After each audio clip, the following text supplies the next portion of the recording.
It is my pleasure to introduce Dr. Batman Galich.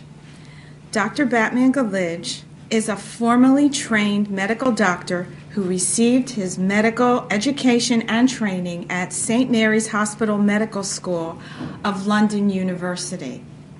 He has spent most of his scientific life researching the link between pain and disease and chronic dehydration. He discovered the healing powers of water 21 years ago when he was serving time as a political prisoner in an Iranian jail. And he successfully treated 3,000 fellow prisoners suffering from stress-induced peptic ulcer disease with the only medication he possessed, water. This is when he understood for the first time in medical history that the body indicates its water shortage by producing pain. Since his prison experience, he has focused his full time and attention on dehydration-produced health problems in the body. His discovery has helped hundreds of thousands of people suffering from a variety of pains and degenerative diseases regain their health. Dr. Batman Galich has presented his findings at several international and world conferences, and they have been published and peer-reviewed in a number of scientific journals. His findings are now available to the public in an easy-to-understand form in his 4 books, and his videotapes and audio tapes of his lectures plus combination programs. These health education materials have been peer and media reviewed and acclaimed both nationally and internationally. He is the author of 4 books, and they are Your Body's Many Cries for Water, How to Deal with Back Pain and Rheumatoid Joint Pain, Water, Prescription for a Healthier Pain-Free Life, and ABC of Asthma, Allergies, and Lupus. It is my pleasure to welcome Dr. Batman Galich. Ladies and gentlemen, Dr. Patel, it gives me a pleasure to be here and present to you once again my view or my discovery that chronic unintentional dehydration is the primary cause of pain and disease, including cancer, in the human body. As you know, I discovered this pain-relieving property of water in a stressful environment in a human laboratory, stress laboratory called Evin Prison, where people were involved, not animals or rats. They had tongues, they could speak, and they could indicate their relief, they could give out their symptoms, and one could evaluate the impact of water on their health and well-being. Evin Prison will probably be remembered throughout future history that we are going to make out of that event. A significant turning point in the life of mankind, not because the authorities there killed a lot of people, but because they produced a stressful environment where the human body could reveal its stress-induced health problems, and water could reveal its magical curative properties in stress-induced health problems. We are better off as a result of what they did because of this discovery than anything that was done in research of medicine for the past 100 years. Because since 100 years ago, when we in medicine, my predecessors, started looking at the science of medicine, the question was asked, when is the body thirsty. A man by the name of Maurice Schiff, a Frenchman, said that thirst is a general sensation, and tried to stress this issue that we should look at dehydration through different perspectives in the body. Then there came a doctor by the name of Walter Bradford Cannon, an Englishman. He said, no, thirst is indicated by a dry mouth. When the mouth is dry, the body is thirsty. So we should drink water when we have a dry mouth. He was a very influential person, and the scientific community and the medical community bought into this false statement. And 100 years of money and time has been spent chasing this false assumption. And when we should have 100 years ago learned more about impact of dehydration in the human body, we wasted 100 years, and today at the end of, or at the dawn of the 21st century, we are beginning to understand that the dehydration manifests itself in as many ways as we in medicine have invented disease conditions. We in medicine, not knowing that dehydration becomes symptom producing and lack of water in the body is pathology producing, we have labeled states of dehydration, complications of dehydration, as disease conditions, and most often diseases of unknown etiology, in other words, cause unknown.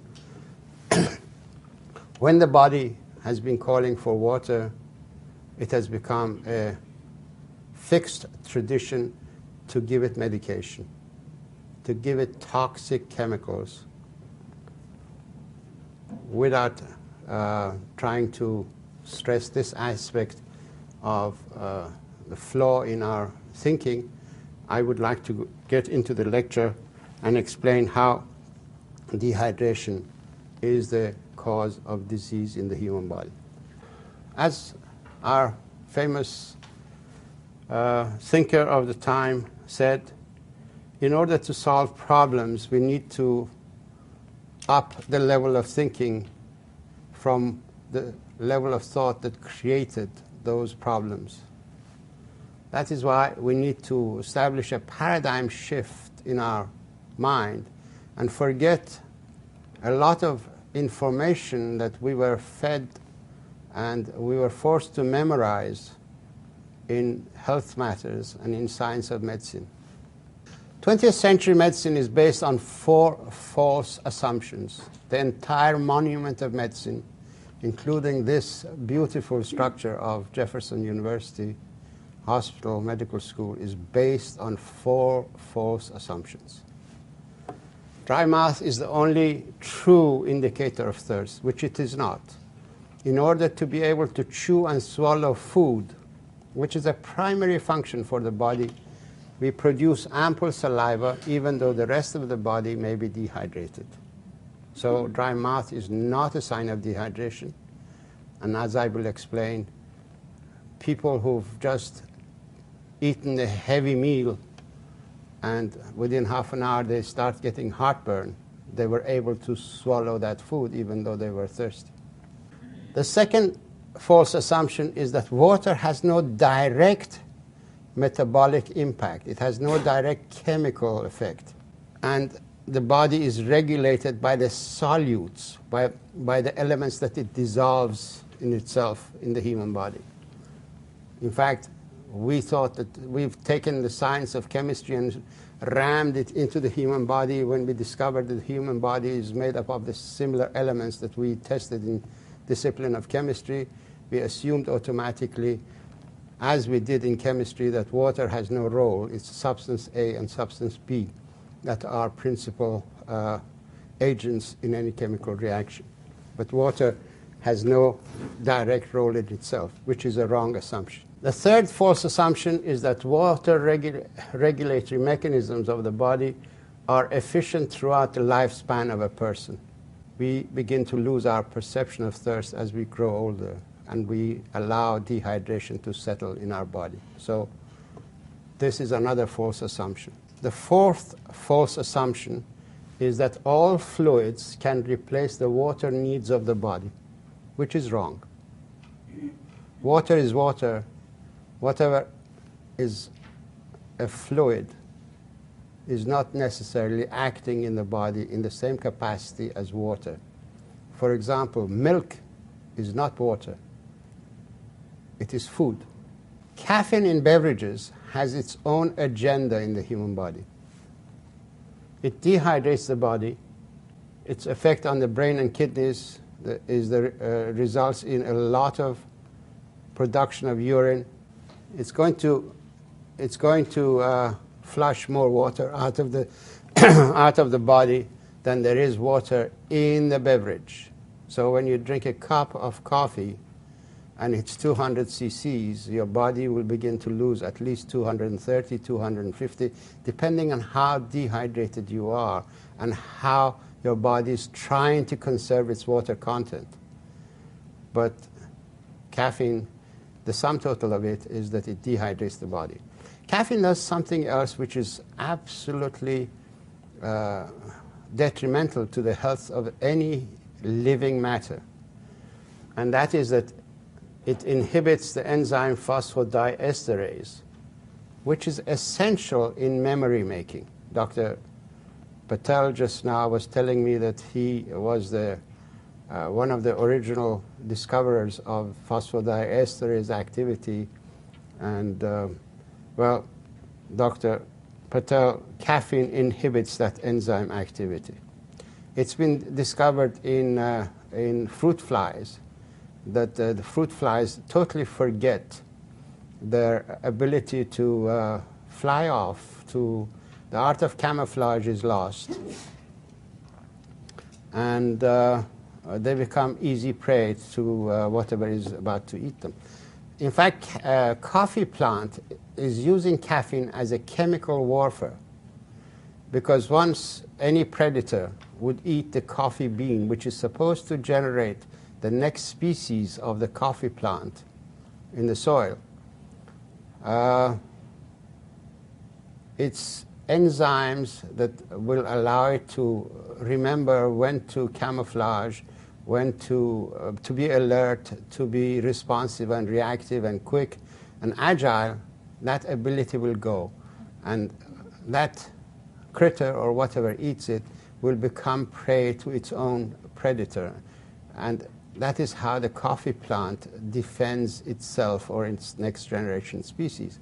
Now we take this seed, bean, extract its caffeine, concentrate it, and give it to our people in the form of coffee, and strongly brewed coffee, and 1 cup of Starbucks coffee contains 180 milligrams of this poisonous material.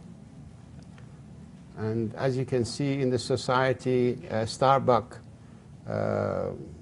coffee shops are mushrooming all over the place, and you can see 10 years from now how stupid we will become by following this fashion of sitting at the counter of Starbucks or any coffee shop. I'm not zeroing on Starbucks, but they make the strongest coffee, so they claim anyway. So this is a problem in our society that people don't realize. Caffeine is a stupefying element. It is designed to do that. Now we give this caffeine to our children. Rate of consumption of caffeine-containing beverages has shot up. It is now 64 gallons per person per year. And children as young as 1.5 to 2 years are given sodas. Older people in hospitals, instead of water, are given sodas. So you can imagine how our society is suffering because we don't understand the difference between fluids and water. Now, on top of caffeine, we are now producing diet sodas which contain this substance called aspartame as artificial sweetener, with the false assumption that anything that doesn't have energy and is sweet is okay, because the body is only storing energy that it gets in the form of sugar when we drink these beverages. Well, the false assumption is that we are not fooling the body, we are fooling our pockets and our health and our understanding of the human body. Because the human brain is a magnificent computer. It calculates and computes the intensity of sweetness, and to the nearest energy unit, it calculates the extent of energy that is arrived by the sweetness of the element that you've swallowed.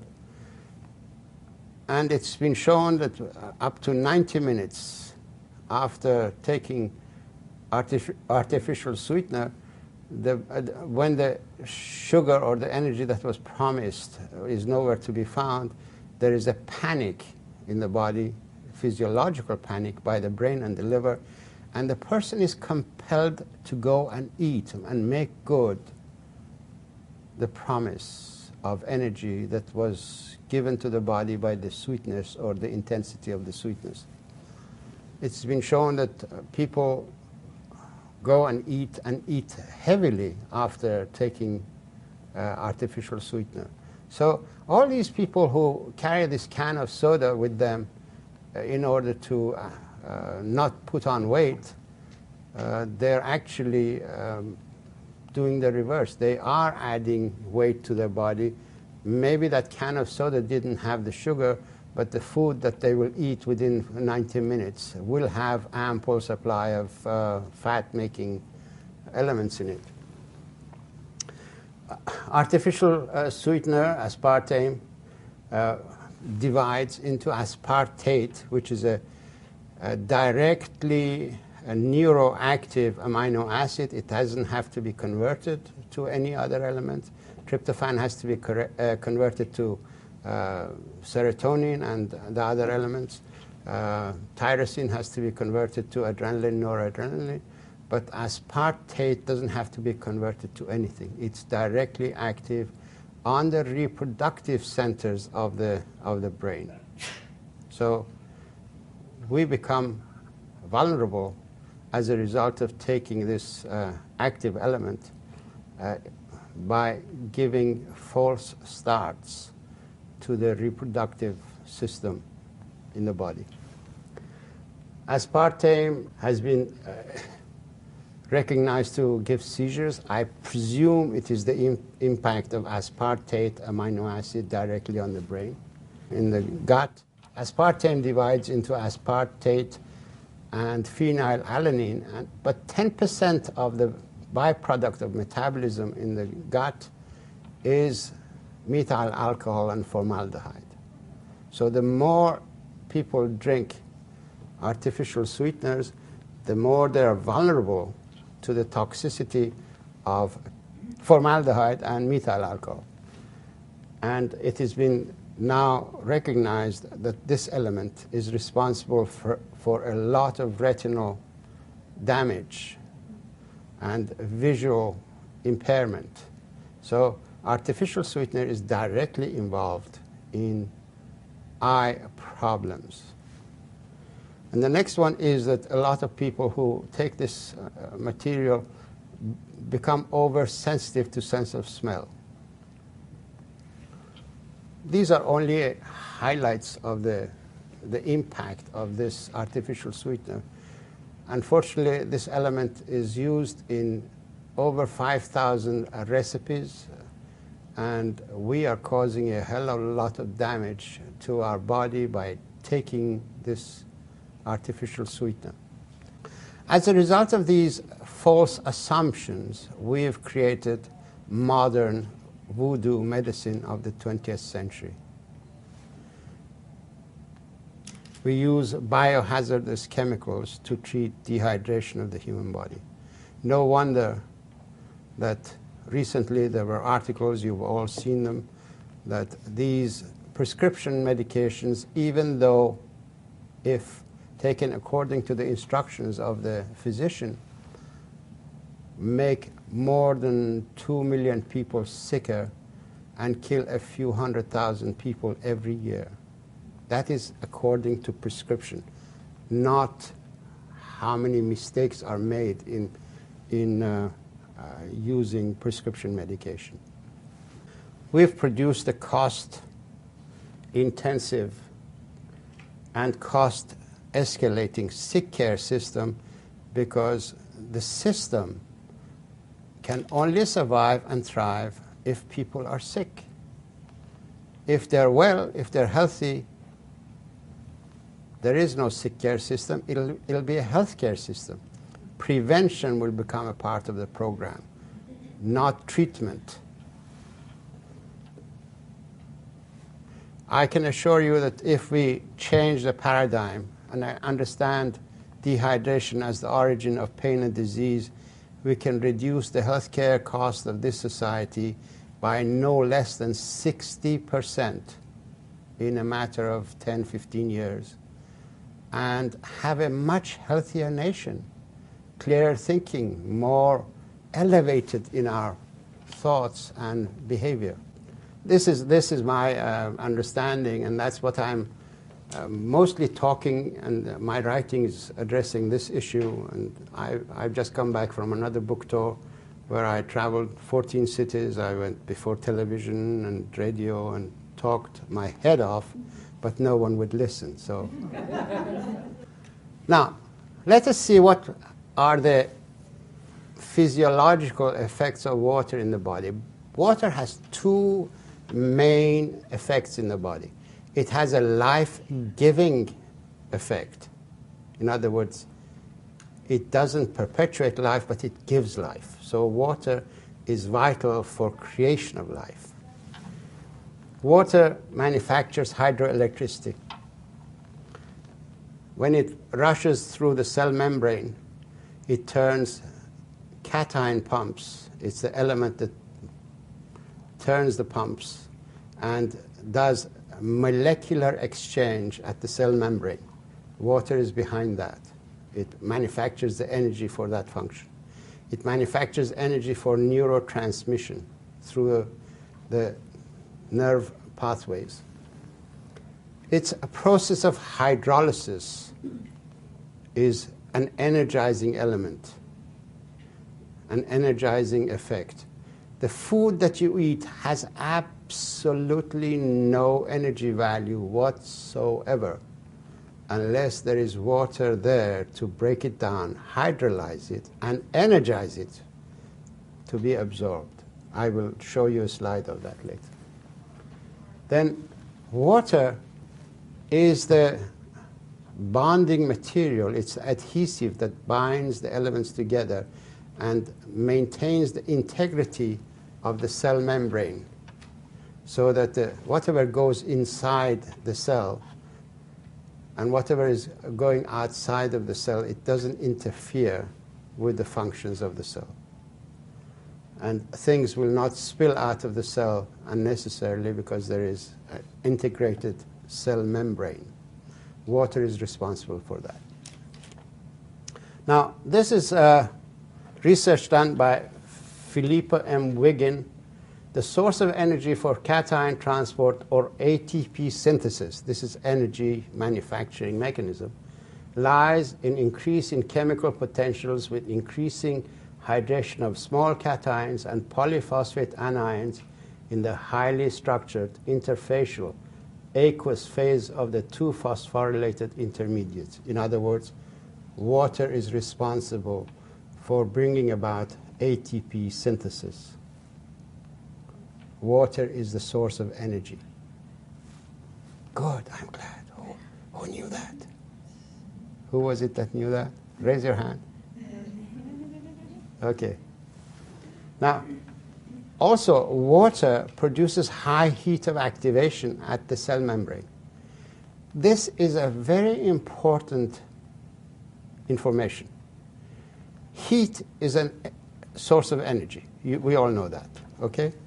The body has learned to use this heat generated by water when it rushes through the cell membrane and trap and bond or bind calcium molecules together. As you know, when you heat water, the calcium in the water furs on the side of the kettle.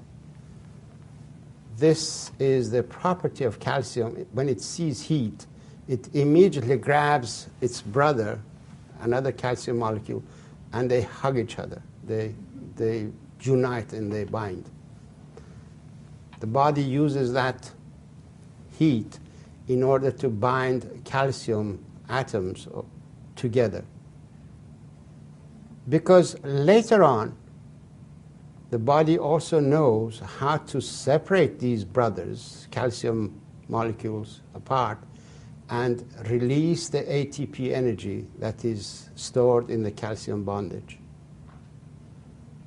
So with this information, you all know now that your bones are primary reservoirs of energy. Dehydration will unlock this energy and release the calcium, and gradually the bone will begin to lose density. That's how osteoporosis begins. Okay? This is a very important piece of information, that dehydration is background to release of energy from calcium bondage, initially at the endoplasmic reticulum inside the cells, and subsequently gradually from the bone structure. Now, you all have heard of ATP. Magnesium ATP is the element that needs to be broken down for its energy to be utilized. Unless there is water available to hydrolyze it, that magnesium ATP has no energy value, because its energy content is only 600 kilojoule moles of energy. This is a unit of energy. But when it's hydrolyzed, it becomes almost 6,000 units of energy. So a tenfold increase in energy because of hydrolysis. And this guy here, hydrogen ion, which has 1,168 kilojoule moles of energy in each reaction, is there to be tapped into. It's available straight away. Now, the next one is water is the adhesive material. This is a cell membrane. This is a well-hydrated cell membrane. This is a dehydrated cell membrane. I designed this slide in order to explain the difference. Water, in going through this unit here, binds the top of the tuning fork, because this is an element that is a hydrophilic cap and a hydrophobic bitail. There are two, each unit has got two tails. Water binds these together. That's how stickiness of ice comes into binding the cell membrane together. But immediately, once it gets into the main waterway, the bilayer membrane, it becomes again another structure of water. And in the process, these are hydrophobic elements begin to repel water, and they create a wave sort of a thing. And in this waterway, in this moat area between the two layers, is where all the chemical reactions in the cell occur. When something comes into the cell, an enzyme, it has to meet its substrate, its friend in arms, in order to perform a chemical reaction. It seeks it in this area, and these hydrophobic tuning fork vibrators, which cause stirring, will help it along in order to move and perform the chemical reaction more efficiently. Another important element is that in dehydration, the feedback mechanism, which depends on this activity, is shut down. So part of the process that occurs in dehydration is that the body, once it gets engaged in a chemical activity or a stream of activity or a cascade of chemical reactions, it gets stuck on there unless there is water to hydrate the bilayer membrane and allow the feedback mechanism to shut the chemical reaction off. This is something that's very important for control of all hormones and physiological activity that depend on feedback mechanism. Water is vital for that function. Now, when there isn't water available, something still has to stick these things together. That's where cholesterol comes in. Traditionally, cholesterol is a clay-like material that sticks elements together. The human body or any living matter, including bacteria that don't have nucleus, produce lipids, cholesterol, to bind things together. And when bacteria go into inactivity and are preserved for years, that is how they've done it. They completely shut themselves off. And this moat-like area also gets shut off because the elements go into one another and prevent any float laterally, sideways, so that reactions don't take place. Now, medical science is stuck on this aspect of water. Water has life-supporting functions. They completely forgot about life-giving functions of water. We concentrated on water as a solvent, as a packing material, and a means of transport. That's why science of medicine is incomplete. And on incomplete information, we have built a tradition that takes charge of people's health and not do well by them. The brain is 85% water, and the rest of the body is 75% water. In fact, I have a reference here by John G. Watterson, who is a physical chemist, and he's produced the role of water in cell architecture and explained that a brain is 85% water. And he's explained how water gels things together, how it becomes sticky like ice. Water, when it's compressed to a thinness or thickness of 2.5 angstrom units, it becomes sticky like ice. Brain is 85% water, and it's 1/50th of the total body weight, and the body is 75% water, but the brain takes priority, and that's why it allocates to itself 20% of the circulation. So brain has priority over water distribution because it has to perform physiological functions that are water dependent. It cannot endure dehydration, and that's why the brain becomes a reactive force in the body against the rest of the tissues in order to bring to itself the primary raw materials at the expense of all the other tissues of the body. The human body is packed with probably, I haven't counted them myself, but I'm told there are 100 trillion cells in the body, approximately. And each cell is a water-dependent species packed together within our skin.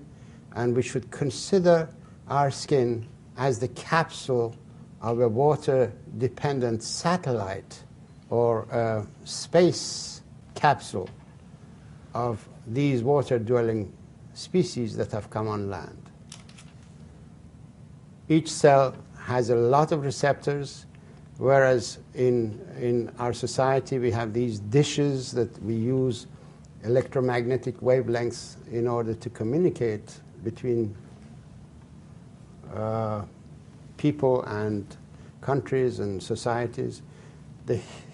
All living matter that live in water have the same sort of receptor dishes, but they use chemical messengers, not electromagnetic, because their medium is not air, it is water. Everything has to flow and reach the destination by swimming to its receptor.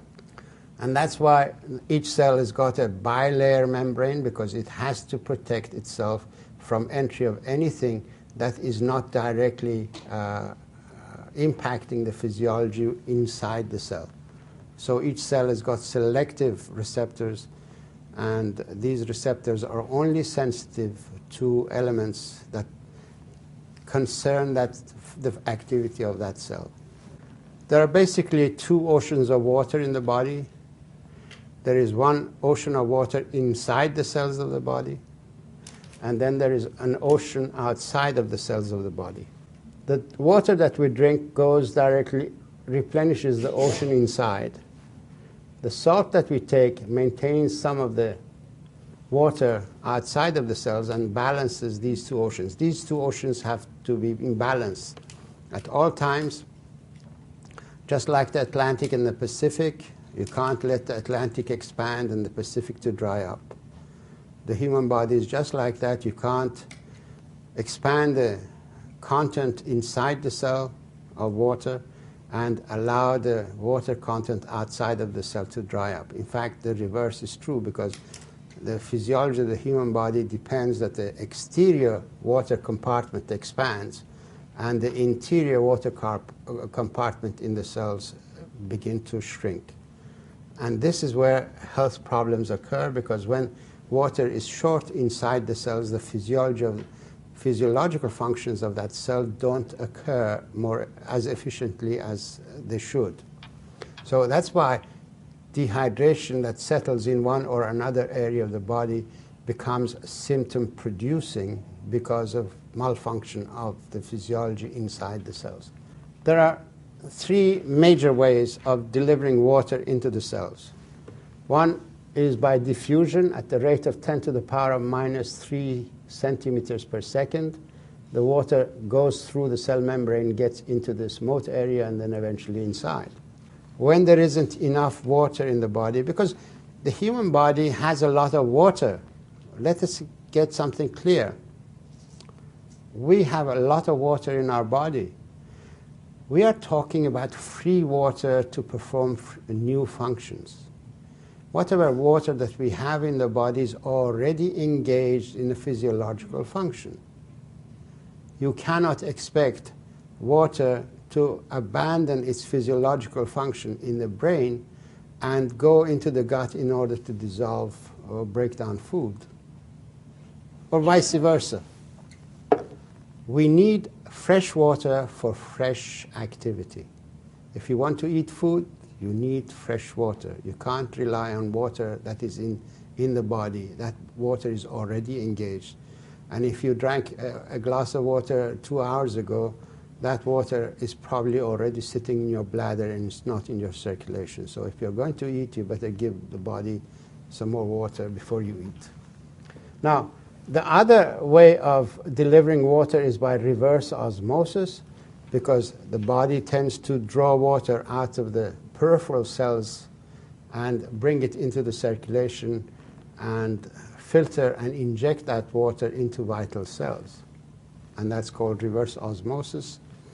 And then you've got osmotic movement of water, because once insulin opens the gates and sugar goes in, and the mechanism is such that the other amino acids will go in, and they will carry some water with them into the cell to perform the functions that are required.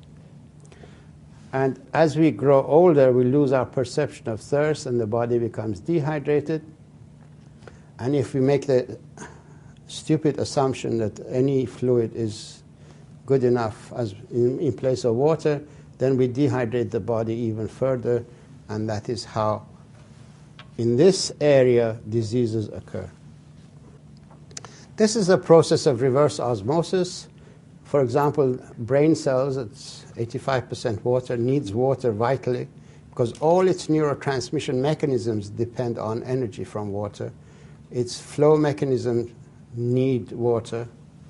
So there is a substance, I call it a neurotransmitter, or some people call it a hormone, sits on its receptor and converts it into a shower head with tiny perforations of 2 angstrom units that only allow one water molecule to go through the holes, single file. No elements will go in, no other elements that are dissolved in the water that's in circulation.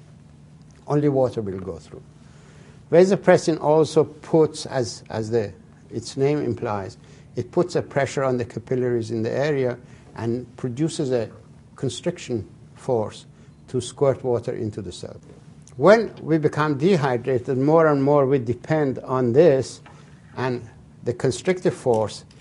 As a result, we shut down the capillary systems, and that is how hypertension begins, peripheral resistance because of dehydration and this method of water delivery. So when the body has to resort onto reverse osmosis as a means of delivering water into the cells,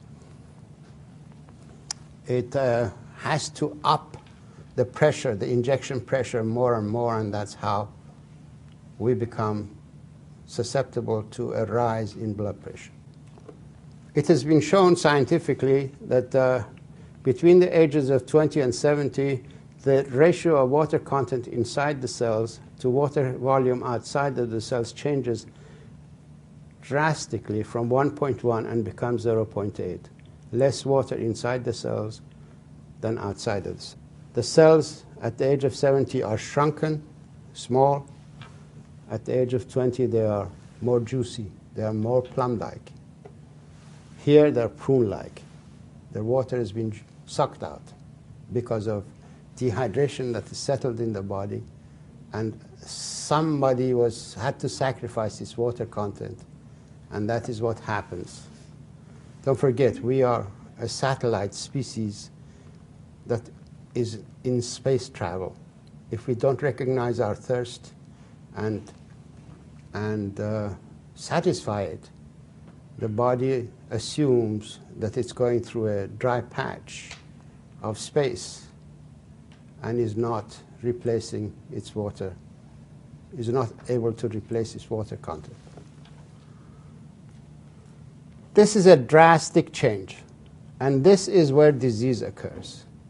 Because don't forget, when we drink water, it goes inside the cells. Don't you remember that? So by not drinking water, we are producing this state, and that's why we are causing a disease state in the body. I don't expect you to read this, but let me explain it to you.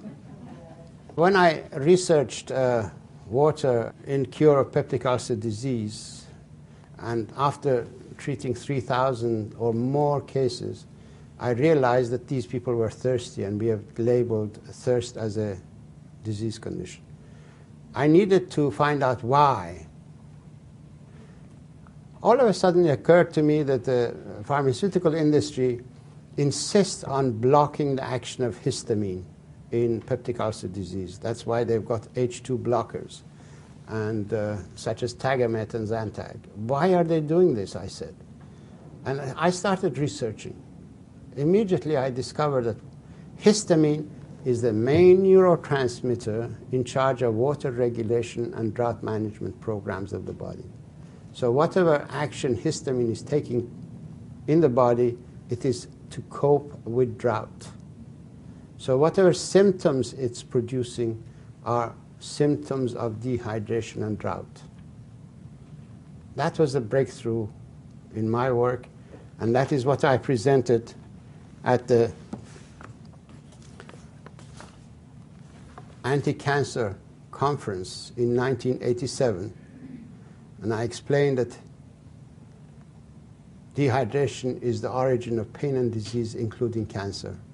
And when I made that presentation, and they published it in this journal, I was invited by scientific secretariat of the Third Interscience World Conference on Inflammation to present this view of histamine at their conference in 1989. I went there, and this is what I produced, that histamine is a neurotransmitter in charge of water regulation in the body, and we should not treat dehydration with medications, but with water, because water is the best natural antihistamine there is, and salt is the best natural antihistamine. So whatever I'm explaining to you in this lecture has been presented at various conferences and international gatherings. There are three different histamine-producing cells, basically. As a neurotransmitter, the brain cells, some aspects of the brain cells are producing histamine. Then we have the mast cells, and then we have basophils that circulate.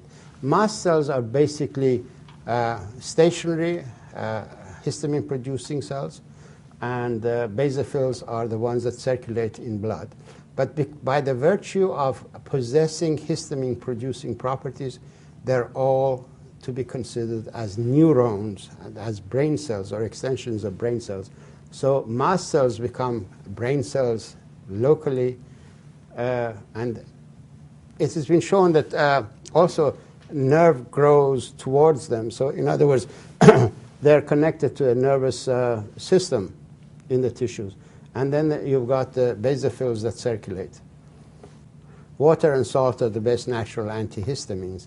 Not that we want to get rid of histamine, but we want to allay its anxiety that there is no water in the body so that it doesn't overreact, because histamine can become very insistent. It is a ruthless neurotransmitter because survival depends on a very strict rationing system, and histamine exercises that strict rationing system in the body when it's dehydrated. Histamine is with us from minute one of life. This is a just fertilized ovum before it divides into two daughter cells in order to become two new cells that give life to a human body. This cell has got histamine releasing properties. So histamine is a very important element in our lives from minute one of life. It regulates the cation exchange in the cell. It liberates energy for cation exchange. When water is not around, it brings circulation to the area in order for the cell to expand 75% of its volume in water before it can divide. Between the ages of minute 1 to 9 months, histamine regulates, and with growth hormone and mother's hormones, regulates the water intake of the cell, and of course placental hormones. And after childbirth, growth hormone and histamine, and at the age of 25 onwards, we lose growth hormone, but histamine is still active. We gradually lose growth hormone, and we lose our perception of thirst because of our lifestyle problems, and we gradually become dehydrated because there isn't growth hormone there.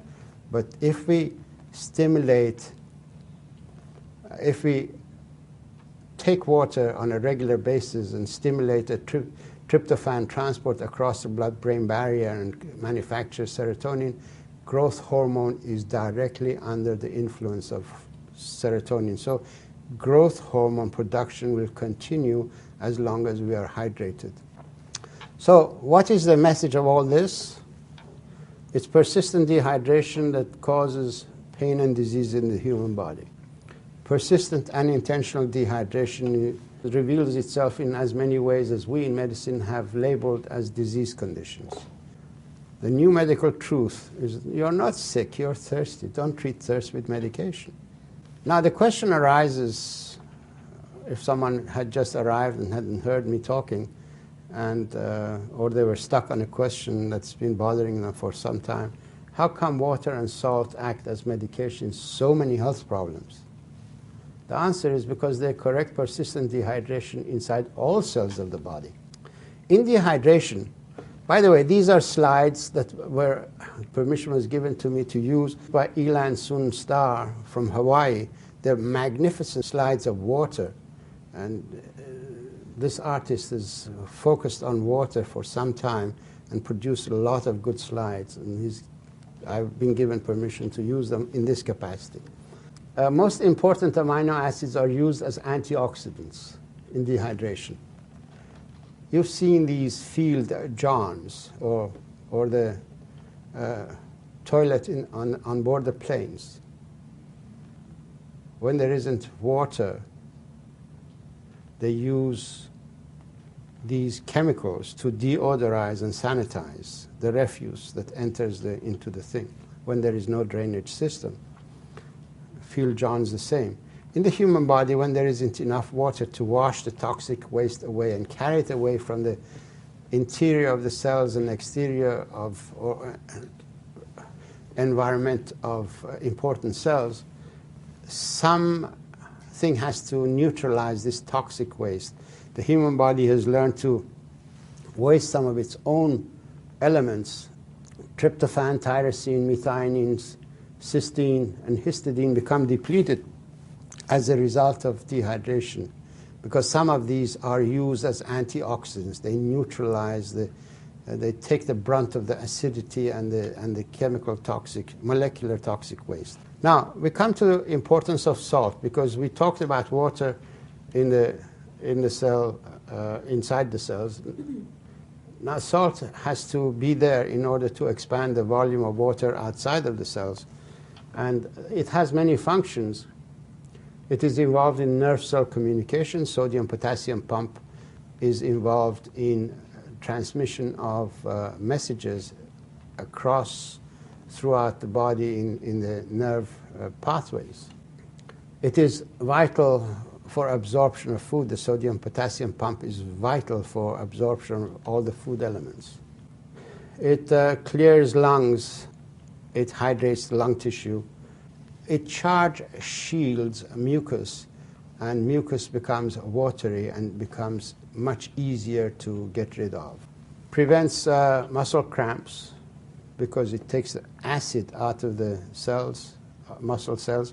Also, because it expands the circulation to the muscles, and the toxic waste can be washed away. So it is vital for cramps. It is vital for maintaining the structure of bone, because when salt is there, the body manufactures hydroelectricity and doesn't need to tap into the calcium bondage in the bone structure. Not only that, but bone is a reservoir for salt. It is, in fact, the salt crystals. 27% of the reserves of the salt of the body is stored in the bones. It is salt crystal that gives bone its firmness and hardness. In other words, osteoporosis and osteoarthritis eventually is caused by salt deficiency as we come. Salt is vital for sleep. Anytime you can't sleep, if you drink a glass of water and put a tiny pinch of salt on your tongue, you will fall into a baby sleep for at least 4 hours without any problem. I had an experience, so that you don't think that this is a very recent thing.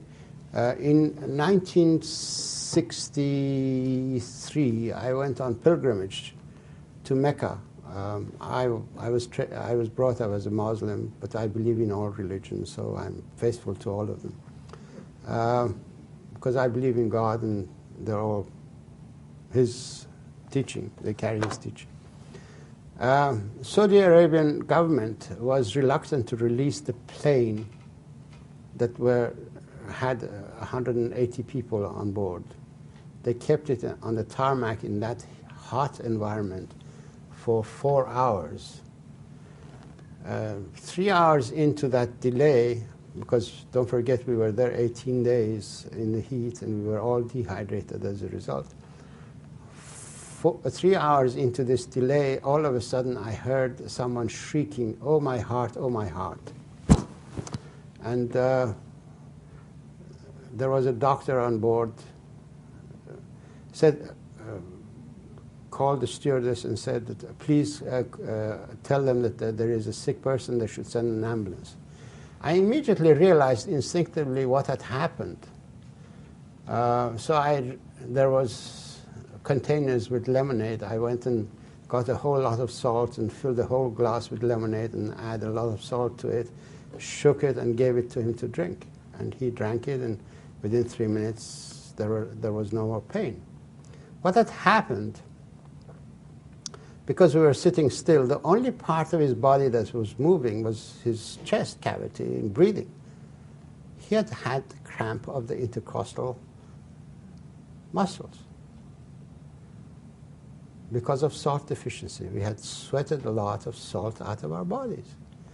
And once I had replaced this water and salt in the form of lemonade, that cramp went away. So salt deficiency is a very significant differential diagnostic issue in a lot of heart problems. A lot of these all of a sudden pains may be produced by dehydration, as I have experienced.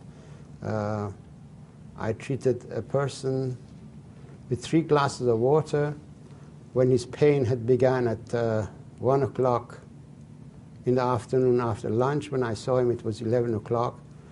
He was in real, almost semi-comatose state from pain. He wouldn't respond. I shook him. I said, "What's the problem?" He said, "My peptic ulcer disease is killing me." I said, "What have you done for it?"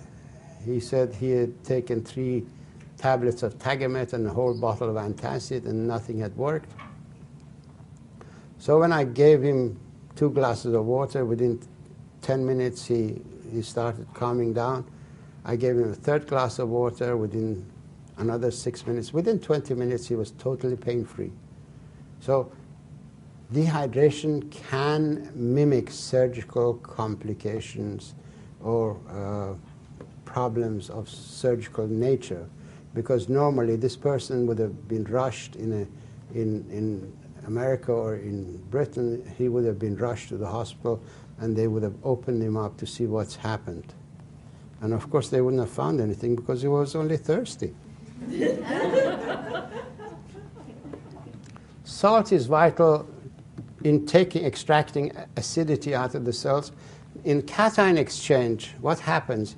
Sodium goes into the cell and hydrogen ion comes out. This is a silent activity. Then potassium goes into the cell and sodium comes out.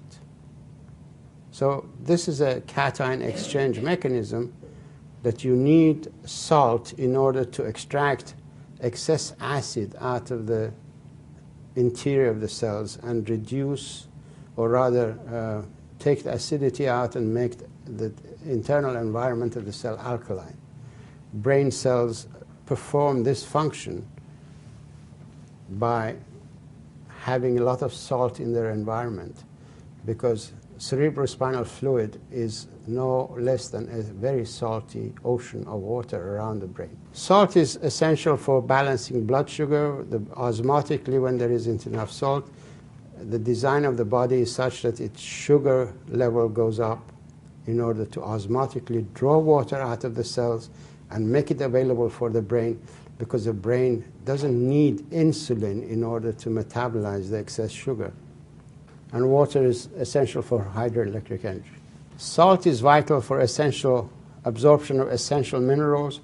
When we are short of salt, means we don't break salt down into sodium and chlorine or chloride in order to manufacture sodium bicarbonate, which is an acid neutralizer, and hydrochloric acid, which is poured in the stomach. Hydrochloric acid is vital for absorption of the essential minerals. Zinc, magnesium, manganese, selenium, copper, chromium, and molybdenum, in that order, depend on acidity inside the stomach in order to get absorbed. So, in other words, salt deficiency can directly cause mineral deficiency. That's why a lot of people in dehydration are both zinc deficient, magnesium deficient, and selenium deficient, and a lot of impotence is probably caused by this guy not being available as a result of salt deficiency. Water is vital. Salt and water are vital elements for integrity of the brain function. As you know, 85% water, the brain is. And all transport systems in the nervous tissue are carried in microstreams. There is a better slide of this will come. So dehydration is responsible for loss of essential amino acids and minerals, which are ultimately the cause of a whole lot of neurological disorders and brain damage. This is a single nerve in a large bundle. It has microtubes. Microtubes are perforated cation pumps that are stuck together side by side. These microtubes act as drainage pipes in the cytoplasm that has got organized water.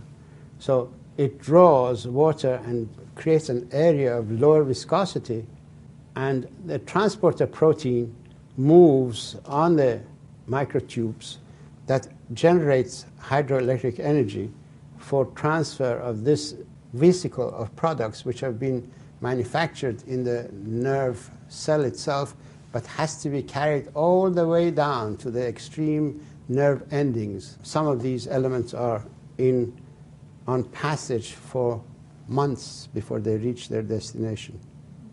And yet this is called the fast axon transport system. That is how water is vital for nerve transmission. You need to have the raw materials in position to perform a function. In dehydration, you deplete the raw materials that are required, and that's why people tire much more easily when they are dehydrated. In dehydration and associated achlorhydria, zinc, magnesium, manganese, and selenium are the elements that become depleted. Multiple sclerosis, amyotrophic lateral sclerosis, which is Lou Gehrig's disease, Parkinson's disease, Alzheimer's disease, and others strongly reflect some of these mineral and amino acid deficiencies. So dehydration and salt deficiency are primary elements that are required in order to prevent neurological disorders. If you want your parents, yourselves, not to suffer later on in life from Alzheimer's disease, remember, water and salt is probably the better medications for you, preventive medications, than anything you can imagine. And they're cheap, don't cost anything. Now, salt is vital for bladder control. How many of you know people who are truly incapacitated because they can't hold their urine? They always have to wear pads. Well, salt is probably the missing element, because a lot of people drink a lot of beverages that dehydrate the body and get rid of the salt. And salt is essential for smooth muscle to become strong. This is a lady whose letter is in my book, ABC of Asthma, Allergies, and Lupus. Her name is Dotley Reed. She is a poetess. She's a very intelligent person. She delivers spare parts. 8 hours sits in the car and moves from one service station to another, delivers spare parts. She always had to carry 3 changes of clothes with her because she knew that she would need them. She had no control over her bladder. She would leak. And she came across my information on salt and started increasing her salt intake. And within 3 or 4 days, she noticed the difference. Within 8 days, she was totally dry. And this is her quotation from the book. She says, "I have a weak bladder and had even taken spare clothing as I was sure they would be needed. I arrived with not a drop of anything on my clothing. I had talked myself off salt, a bad mistake." It's a bad, sad experience that 15 million people have that? I understand that there are this number of people who have this problem and bear it with a lot of grace, but unfortunately they are suffering. So salt is a vital element. We come to the gist of what I had experienced in the prison because in prison we were all stressed and we didn't have activity, we were not able to move, we didn't have a proper environment of health. So I tried to find out what is the connection to dehydration. Then I realized that in stress, vasopressin is secreted, which I explained is a neurotransmitter or hormone that operates the reverse osmosis program. Then we produce endorphin, which allows us to endure hardship during our stress. Then we produce prolactin, because prolactin is the element that is needed by the body in the reproductive phase of life in order to keep reproductive organs functioning. And then we produce cortisone release factor, because cortisone release factor is essential for mobilization of raw materials from the interior of the body when it's not arriving as a result of water intake and absorption of food. Then we also produce renin-angiotensin activity, which regulates the blood volumes and the vascular system volumes, which is actually directly responsible for absorbing more salt or getting more salt and developing a salt appetite. As a result of my research and my understanding the relationship between histamine, hydration, histamine production to renin-angiotensin system activation, and vasopressin and prostaglandin production, define the following conditions as the primary indicators of or consequences of chronic dehydration. This is not a leap of faith, it's an actual fact that when you are dehydrated, those elements become secreted, and this relationship, because of our knowledge of medicine, have to be assumed to be produced by dehydration. Dehydration manifests itself in the body by 4 different ways. The perceptive feelings that the brain becomes aware of dehydration first and produces its own markers of dehydration, which we never understood. Then water rationing programs are the next indicators. And then we have crisis calls of the body for water and disease complications. These 4 stages of dehydration in the body are now understandable. We need to become more aware of them as we go along. And if we come across people who have these problems, we can tell them easily that they're not sick, they're just thirsty. Go and hydrate the body. Feeling tired is a sign of dehydration. When you haven't done a good day's work and you're tired, first thing in the morning you wake up, you're tired. You have no energy to get out of bed. You're dehydrated. Why? For 8 hours you've slept, you've respired water out of your body, because everybody loses about 1/4 of water through breathing. Water evaporates and leaves your body through the lungs. And you've perspired under the bedclothes, and you haven't drank enough water for 8 hours, but you've manufactured urine which is sitting in your bladder.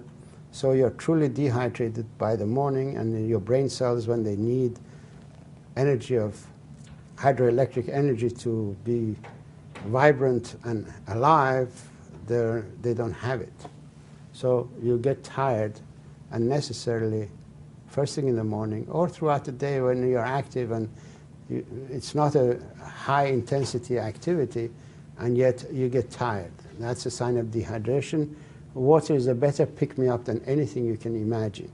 Feeling flushed, again, the vascular system to the face stems from the same route as goes to the brain. So when vascular system in the brain is being opened up, nonetheless the vascular system to the face will also open up, because face is the extension of your brain.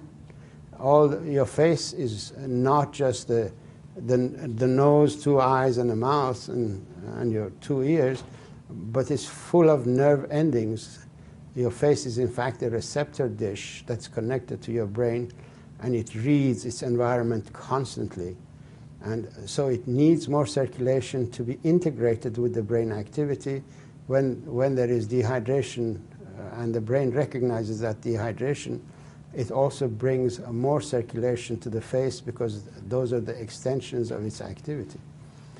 Being irritable again, I've explained these in the book, you can read those. Being anxious, being dejected, these are all consequences of not having enough energy for brain function. And depression is another sign of dehydration because not only you become depressed by energy loss, but you also become depressed because you lose the amino acids such as tryptophan and tyrosine, which are supposed to revitalize your brain function. You lose serotonin level in the brain, and that's why a lot of people who are depressed have low serotonin level as a result of losing tryptophan. And also water is vital for tryptophan to go across the blood-brain barrier.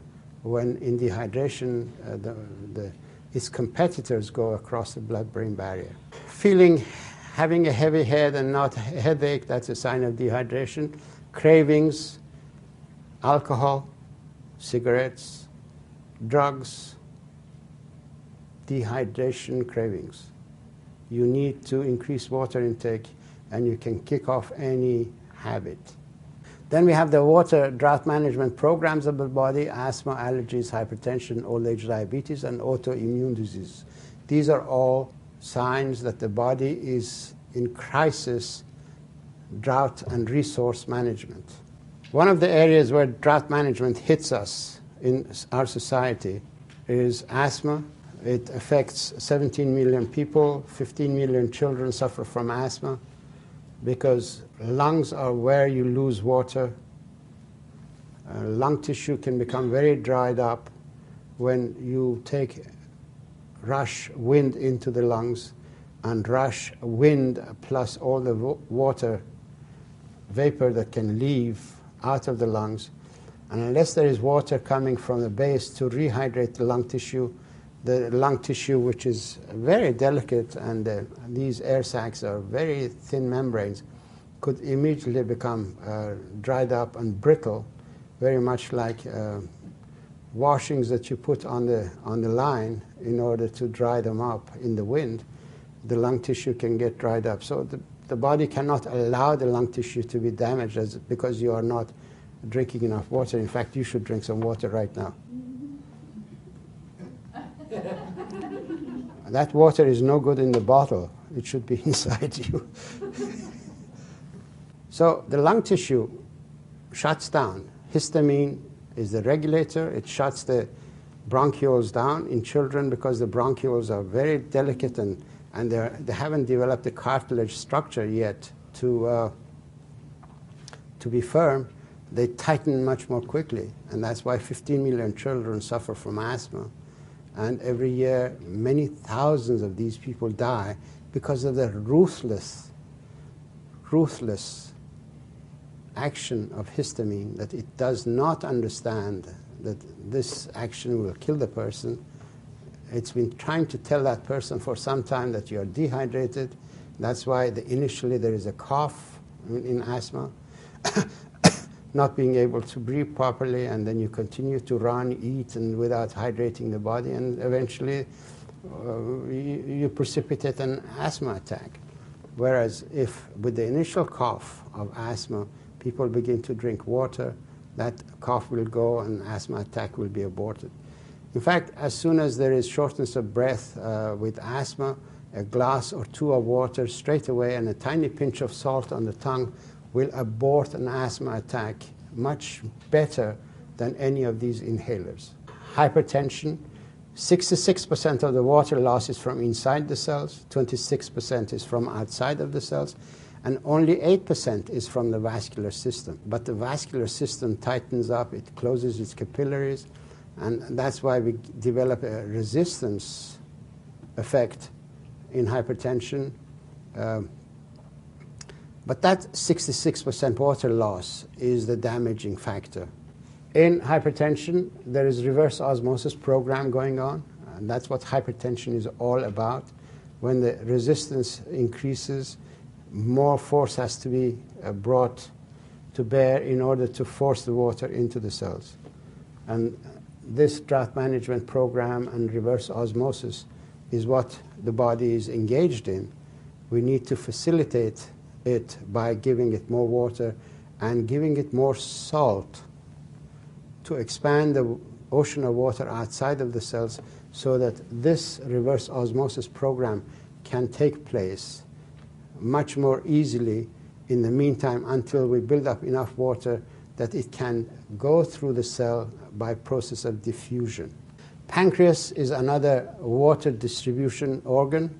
It produces watery bicarbonate solution and injects it into the first part of the duodenum in order to neutralize the acid that comes out of the stomach. Pancreas also produces insulin that opens the gates, and sugar can move into the cells and as a result carry the other amino acids and water. This is an embarrassing situation when the body is short of water. So the mechanism that brings water to the pancreas in order to manufacture a watery bicarbonate solution more and more will shut down the insulin producing mechanism. In other words, prostaglandin E, which is the main subordinate water regulator to histamine, gets engaged non-stop in bringing more circulation to the pancreas, will shut down insulin production. So old age diabetes or type 2 diabetes is a condition of dehydration of the body. Once we begin to increase water intake and salt intake, we can reverse that. We can cure diabetes, type 2 diabetes. And type 1 diabetes, which is the mechanism that goes beyond it, becomes an autoimmune disease, as I will explain. Insulin-producing cells are destroyed. This condition, too, will benefit by increased water intake. The need for insulin will decrease drastically, and we prevent the secondary damage of dehydration, such as vascular damage and retinopathies and things like that. So these things will disappear. They will not occur because they are secondary damage produced by dehydration. Autoimmune diseases are insulin-dependent diabetes, just I explained, neurological disorders such as multiple sclerosis, amyotrophic lateral sclerosis, Parkinson's disease, lupus, muscular dystrophy, chronic fatigue, Hashimoto's disease, a whole lot of other conditions are produced as a result of a cycle that begins to establish in an area. The damage of dehydration occurs when cortisone begins to secrete a lot of interleukin-1 and depresses interleukin-2 production, which are two elements that the white cells produce in circulation in order to regulate their subordinate actions. Interleukin-2 stimulates immune system and interferon production, which are the defense mechanisms against bacteria and cancer and a whole lot of other things. In dehydration, to the point that we have to rely on cortisone activity, this element becomes destroyed or suppressed. Interleukin-1 is responsible for mobilization of elements from the body tissues themselves. This is a slide that I need to explain to you. Vasopressin, that I showed you earlier, is a cortisone release factor. It's a very strong cortisone release factor. It's a modulating cortisone release factor. When dehydration occurs in the body and vasopressin becomes more and more active, vasopressin produces cortisone release factor, and cortisone release factor stimulates interleukin-1 production. And this becomes a vicious circle. More and more occurs. At a certain level, a substance called interleukin-6 and another one, tumor necrosis factor, are secreted. These are the elements that take cells out of the system, they break them down, they fragment the interior of the cells, and the nucleus is broken down into segments that are refloated into the system and picked up by other tissues as primary raw materials that have already been manufactured in one or another capacity. It's like when a car is broken down, you take the carburetor of one car and put it in another car. These elements that are broken from the DNA are being used in other capacities. Now, interleukin-6 and tumor necrosis factor stimulate proteases in the body, and this is a part of the remanufacturing process. But if it gets stuck on the job with dehydration, it continues to the point of producing DNA damage and RNA damage and fragmenting more and more cells. At a certain level of fragmentation, the segments of the DNA that are produced or RNA that are produced have unfortunately been labeled as viruses, slow viruses, such as HIV, such as Coxsackie virus in chronic fatigue. In AIDS, when they cultured the cells that are producing AIDS, they gave the cells interleukin-6 extensively and harvested the virus. So they were fragmenting the DNA. That's what interleukin-6 does. It does it actually in insulin, breaking down the beta cells. Interleukin-6 breaks down the beta cells and produces the type 1 diabetes. Now, in HIV commercialization, they don't say that they produce the virus with interleukin-6. But in the culture medium, when they gave these cells one of the essential amino acids that I showed you that become deficient, they gave these culture cells cysteine. These cells didn't produce any more virus. So HIV virus is produced when the cell is deficient of an element, such as cysteine and zinc. Now, they have converted this half science into a money-making and people-killing process we call AIDS research. We take this exactly the same problem to Africa, and we say a whole continent of Africa suffers from AIDS, not realizing that drought in Africa, food shortage in Africa, is the primary cause of the problem, because AIDS is a metabolic disorder. It's not a viral disease. I've said that a long time ago. I've said it in scientific language. I've explained this process in scientific language. And the section is in my book, Your Body's Many Cries for Water. It is on my website, watercure.com, so that the world will know AIDS is a fraud. Position on AIDS is a fraud. The pharmaceutical industry is perpetrating fraud against society. And scientists are allowing it because they don't think. They buy whatever pharmaceutical industry says, hook, line, and sinker. Now, these slow viruses occur as a result of resource deficiencies. If we correct the metabolic problem,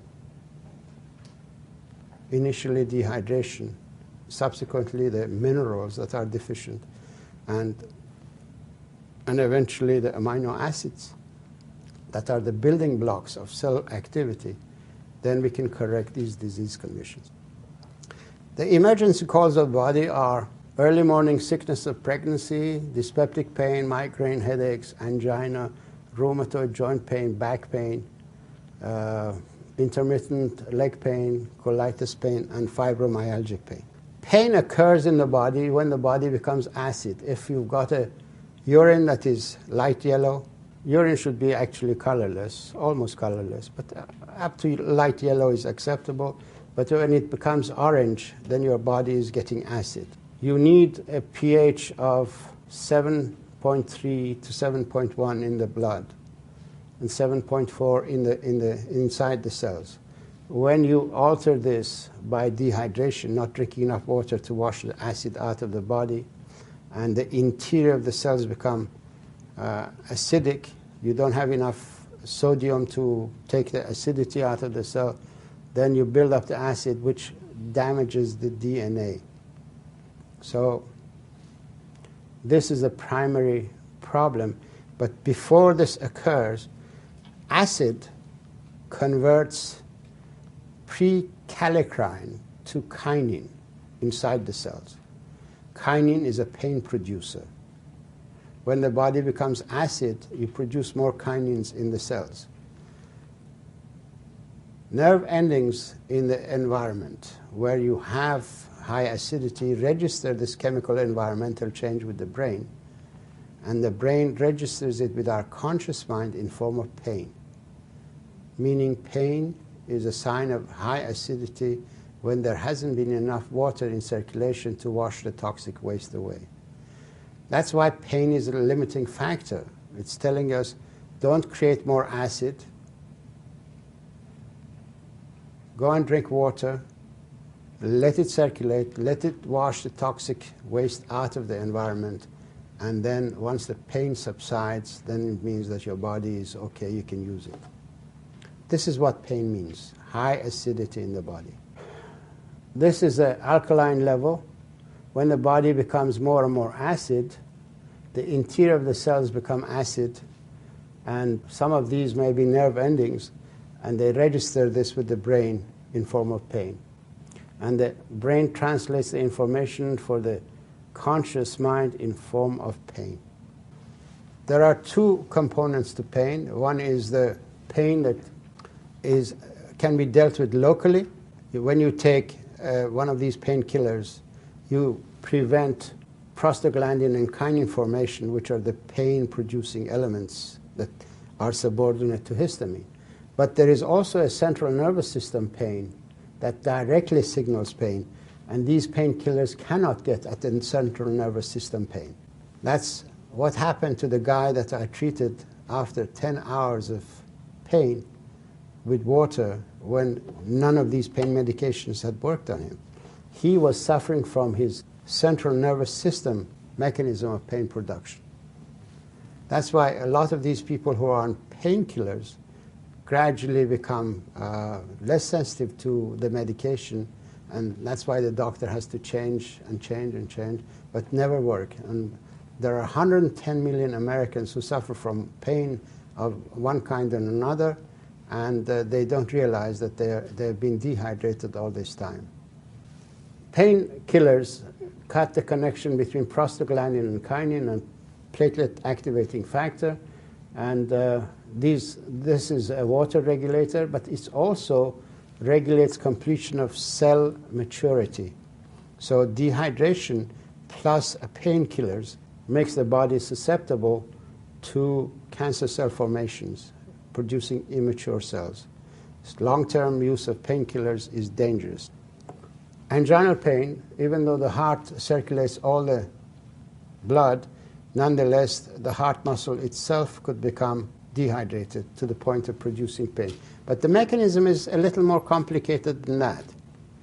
When we eat and we don't drink enough water, gastrointestinal tract deals with the situation, borrows water from here and there to the best of its ability, and produces a concentrated form of digestive juices that enter the blood, digestive products that enter the blood and go to the liver, and the liver pumps it eventually through the portal circulation to the right side of the heart, and the heart pumps it into the lung tissue. And the lung tissue, because of its nature, will absorb a little more water that's not there, and makes the blood even more concentrated. But the lung tissue in the process is now beginning to sense dehydration and is producing constrictive chemicals. These constrictive chemicals, if they spill over into the circulation and go to the left side of the heart, they will have exactly the same impact on the vascular system of the heart and produce a spasm of the coronary artery. And this, in my opinion, is the cause of pain. That is the cause of anginal pain. But also, this concentrated blood will begin to draw a lot of water out of the membrane cells. And because of its nature of rushing and pumping action and the abrasive action of concentrated blood and acidic blood that's damaging the tissue, circulation in the coronary arteries becomes hazardous to the membrane because it produces tiny abrasions and tears. And unless something covers up these abrasions and tears, the blood will find a lip in one of these tears and peel the membrane off and throw it as an embolus. So the design of the body is such that cholesterol is designed to come and cover up that abrasion straight away and smoothen over it. It makes it waterproof so that no more water will be lost to the blood. And this low-density cholesterol that does this is actually saving your life. There is no such thing as bad cholesterol. The body does not make bad cholesterol or bad elements. That's hazardous to its own survival. The medical community doesn't understand this and buys into the slogan of bad cholesterol and the pharmaceutical industry's fraudulent use of society as cash cows for its products is pushing the use of cholesterol-lowering medications. They fail to explain to the society that we measure the level of cholesterol in the body in the blood that we take out of the veins of the body. And nowhere in the history of medicine is there a record of cholesterol ever having blocked the veins of the body. So if this bad material was going to spill over and stick to the walls and block the system, it should do so more readily in the veins, because the vein flow is a float mechanism. It flows upwards. It's not pumped. And in this situation, the cholesterol would be able to stick to the wall more readily, but it doesn't. So that is not the function of cholesterol. Cholesterol is saving our lives by being the grease gauze, the adhesive bandage that sticks to the tears and wears and tears of the arterial system that are produced by concentrated acidic blood that rushes through these elements. So beware, cholesterol-lowering medications are dangerous. They are not helping you. They're in fact causing a lot of liver damage. A lot of people are now suffering from liver problems as a result of buying into the idea that cholesterol-lowering medications are essential for you. Joints, another one. Cartilage retains a lot of salt. It needs a lot of salt in order to keep water. Water is the lubricant in the joint.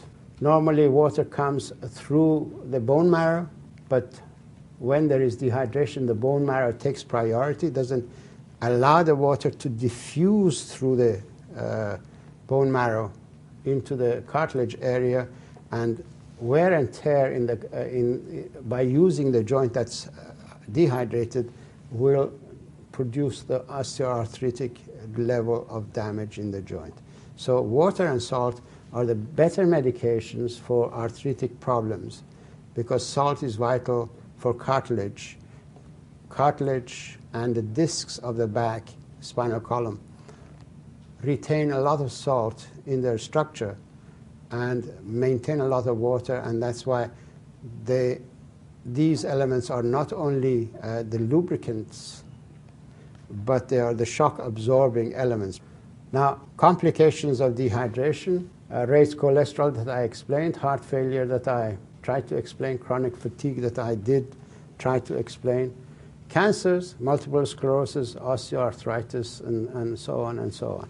Cholesterol, I explained, becomes the adhesive material that sticks the cell together. If cholesterol wasn't there, this cell would die very quickly. It'll disintegrate. Cholesterol has other functions. It converts to, under the influence of sunlight, converts to vitamin D. Vitamin D goes through the cell membrane on its receptor its tail sticks out, calcium sticks to the tail of the vitamin D, and all the other elements stick to the tail of the calcium, and the whole thing is taken in as a train, as a food train. So cholesterol is a vital element in the human body as a mechanism of converting sunlight to within the food metabolism of the body. So sunlight is absolutely essential. So people who've got high cholesterol, it means that they're actually low in energy level. They need to go out in the sunlight and get a little more of their cholesterol converted to vitamin D and enhance their food chain activity. By the way, cholesterol is also the element from which all the hormones are made. Cholesterol is the element that the body uses as an insulating membrane on all its nervous tissue. So cholesterol has got a monumental role in the human body. There is absolutely no such thing as bad cholesterol. The idiots who use it should be hanged. Cancer. As I explained, I presented at the cancer conference the explanation that cancer in the body is produced by dehydration. And water and salt are better medications for cancer than anything you can imagine. Cancer cells are primitive cells, genetically selfish. In other words, they're unsophisticated cells. Through our cultural development, cells of the body have learned to perform a role within a capacity of function.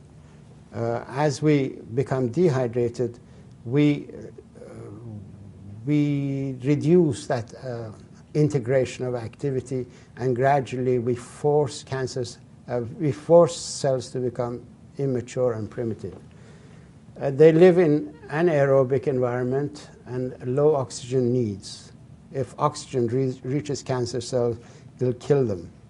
And that's why they've been trying to treat cancer with hyperbaric oxygen, things like that. But the best way is to increase water intake. It will take oxygen to the cancer cells. Cancer cells in culture reveal stem cell properties. In other words, if they don't have to go and take fetal tissue, they can take cancer tissue and produce stem cells. In cell cultures, if they don't give the right deficiencies to the cancer cell, it'll immediately become a stem cell. In order to produce cancer, we need four things that must not be there, or it's a multi-system dysfunction. First and foremost, DNA damage, as I explained. Then we have got a repair mechanism that is deficient. Then we've got receptor downregulation because the cancer cell becomes primitive, and then the immune system suppression. DNA damage is produced by excess acidity in the cell. You've seen these monuments, stone monuments, when pigeons sat on them and the pigeon droppings defaced the monuments. The acid ate into the stone. Now, our cells are less hard than the stone. They get more readily damaged by the hydrogen ion that is produced in the acid environment inside the cell. So there is DNA damage as a result of dehydration. The tripod lysine, tryptophan, lysine is the enzyme that recognizes DNA damage and transcription indiscretions and cells that are not normally integrated into the system, and cuts and splices and repairs the DNA damage, this enzyme system. Now, in dehydration, we lose tryptophan because it's used as an antioxidant. We lose a whole lot of amino acids that in dehydration are sacrificed. So the DNA repair mechanism becomes damaged as a result of dehydration because the elements that should be there are used in another capacity. Then another problem is autonomy of the cell. Histamine produces a lot of calcium release, as I explained, that calcium is being used as an energy source. And individual calciums stimulate protease activity in the cell membranes. And protease activity converts protein kinase C, which is a normal, well-functioning and integrated normal cell, and uses protein kinase C for its activities. Proteases destroy this and convert it into a protein kinase M, which is a much smaller protease that manufactures protein. And this, unfortunately, is an autonomous protein kinase. It doesn't obey commands from outside. Stop producing more of this. The cell doesn't recognize its boundaries. It doesn't have any inhibitory actions on it. It constantly begins to replicate. This is unfortunately as a result of excess calcium activity in the cells. Receptor downregulation, I showed you earlier that all cells have got receptors in their fluid environment. They need that receptor in order to communicate. In dehydration and lack of resources, these receptors are not manufactured anymore. So the cells don't become integrated anymore. They are less integrated. And as a result of that, the cell becomes autonomous. There is no controlling mechanism to stop it from excess activity. Then we've got the interleukin-1 activity, which continues to break down tissues. Interleukin-2 activity is suppressed, which is vital as a mechanism of defense. Interferon production is suppressed as a result of dehydration. So we have three of the elements that can cause cancer that are produced in dehydration. Andrew Bowman is a 42-year-old gentleman. This is a very historic case history. He is probably the first one that will show you how dehydration in the fourth dimension of time, dehydration that initially revealed itself in childhood and by the age of 40 produced a whole host of damage in the guy and eventually caused his problem. At the age of 8, he had allergies. By the age of 23, he had asthma. 14, he developed diabetes, and he had neuropathy, diabetic neuropathy at the age of 26. His immune system was suppressed and had many bouts of infectious mononucleosis or glandular fever. Eventually developed a lump under his skin on the left side. Biopsy in 1995 showed lymphoma. Gallium test revealed lymphoma all over his body. He was glowing with lymphoma tissue. He searched high and low, eventually came to Mr. Bob Butts, who lives in Wilkes-Barre, Pennsylvania, who is one of the guys who spent many hundreds of thousands of dollars of his own money in spreading my information to the 600,000 community of Northeast Pennsylvania. He advised Andrew Bowman to go on the water cure. In 95, he started the water cure. In March of 96, he went for gallium test. There was no cancer tissue left anywhere. And he is now 6 years cancer-free. He's one of the guys who's going around and teaching a whole lot of people about dehydration and lymphoma. Breast tissue is the water fountain for the newborn. It has to be primed all the time. One of the things that keeps it primed is prolactin. As I explained, prolactin is a stress hormone. It's not in itself a stress hormone, but in stress it becomes more and more produced. It has been shown that prolactin activity can produce mammary tumor in mice. Now, prolactin is activated, excess of it, in dehydration, stress, and aspartame, artificial sweetener, can cause prolactin increase, and that is why we develop cancer. In more and more of cancer in our society, not knowing that there is a connection between breast cancer that's rising in the society and consumption of diet sodas. This is Dr. Lorraine Day. I have got her permission to show this slide. You can go to her website, drday.com, and see the same thing. And she developed cancer of the breast, did a lumpectomy, but cancer was all over her body. She's a doctor of medicine herself, She was 15 years the head of orthopedic department of San Francisco General Hospital. She's a magnificent doctor, a surgeon. But once she developed cancer, she realized that she's absolutely no hope with her orthodox or the method that she used to treat cancer herself, because she had seen the result of chemotherapy, radiation, surgery, and whatever, and cancer was never cured that way. So she decided to go into alternative medicine. She started taking a lot of vegetables and changing her lifestyle, gave up medicine. In fact, she was forced because she became so sick that she was bedridden. All this time she was taking alternative routes. Then someone sent her a copy of my book, and she read it, and all of a sudden the whole thing dawned on her why she had developed cancer. She started increasing her water intake to about 16 to 20 glasses of water a day, plus the diet. Within 3 or 4 or 5 days, she felt much better, and within 3 weeks, she was able to get out of bed and walk, and she's never looked back. Her cancer has disappeared. This is an older picture of hers. She's now 7 or 8 years cancer-free. And this is her statement. Dr. Batman-Gillich's discovery regarding water was critical to my recovery. I could not have recovered without it. Wells Jackson, Air Force officer in Germany, in 1999 develops a routine test, shows 4.6 PSA. Biopsy confirms that he has cancer of the prostate. Comes to Walter Reed in January of 2000. Biopsy PSA is by then 5.7. Walter Reed again tests him, and they confirm tumor.